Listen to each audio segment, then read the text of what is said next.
i-clutch mo muna. Okay, gas ka ulit. Angat sa clutch ang lakas. Oops. Oops. Dapat hindi mo binrake. Okay lang sir. Gas mo na. Di, ang unahin mo dun, sir, clutch. Ang ginawa mo nun, tinadyakan mo yung brake, edi patay. Okay. Brake mo na. Okay lang. Okay, forward ka ulit. Okay, forward. Okay, gas ka. Sisingitan ka nila, sir, yung tricycle. Dapat titingnan mo din yung harap, sir.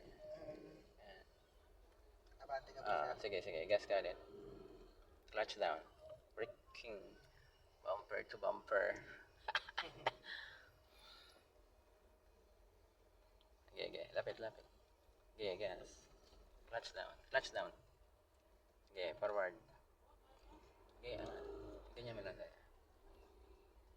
Sige lang. Okay. Putik. Uy! Tumidikit sa akin sir. Huwag ka muna magagas. Sige lang, forward pa.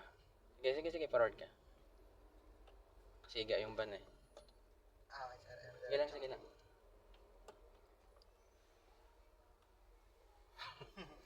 Okay, forward pa. Ganyan mo lang. Stay ka lang to sir. Tignan natin siya mabangga. Hindi, siya yung babangga sa'yo. Matikman lang.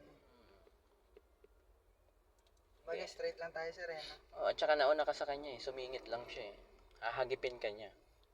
Yung side mirror mo, yung matatamaan niya. Sige, forward ka. Maarangkada siya bigla eh.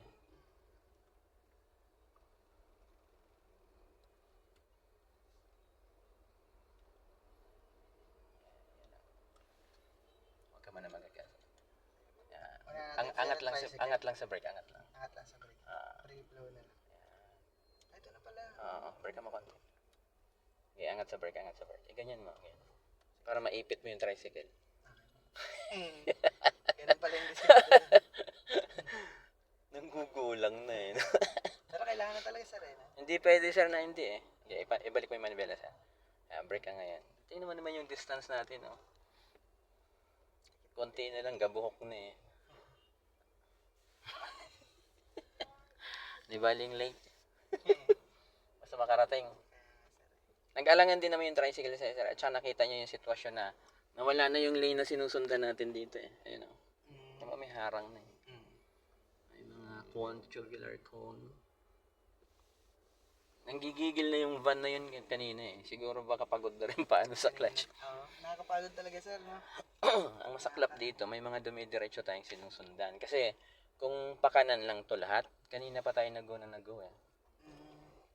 May mga dumidiretso doon, may mga tumatawid doon. Tapos nakaharangan nila dito kasi walang enforcer. Ayun yun. Nasaan na? Sir, ang sarapan. Yung nasa kanina. Nakita ko kasi ang kanina eh. Kanina ng umaga. Kasi yung sinundan mo kanina, yung automatic, galing kami doon, tapos gumanyan. Pero walang traffic pa to dito kanina. Pero nakita ko may hukay na dyan. At yun naman yung effect ngayon. No? Kung kailan halid. Oo, di ba? Bagong hukay lang yan eh.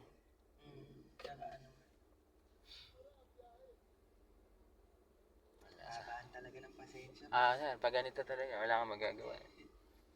Kaya ako talaga, natuto na din ako sa ganyan. Kasi pag madali ka ng madali, nai-stress ka lang din. Ano magagawin mo eh? Ang oras hindi naman tumitigil.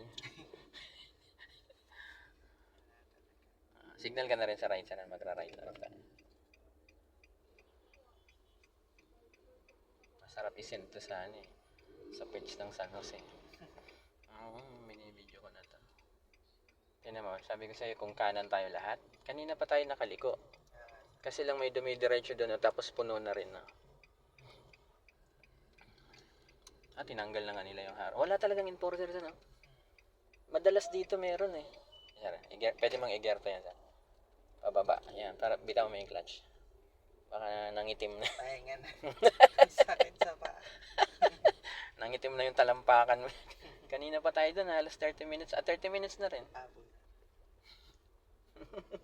Kasi tinaman ang oras na 3:43 na. Kasi nung nasa Grotto tayo, 31, sabi mo nga, late na tayo makabalik. Late na talaga. Sige, gas kasi. Gas. Hindi one. Hapak sa gas yan. Ah, Gas habulin lang. ko na. Oh, belo mo lang, gas mo lang. Yan, sige. Lahat ng sasalubong, tirahin mo na eh. May iwas naman sila. Uy! Okay. Anak ka ng tatay mo.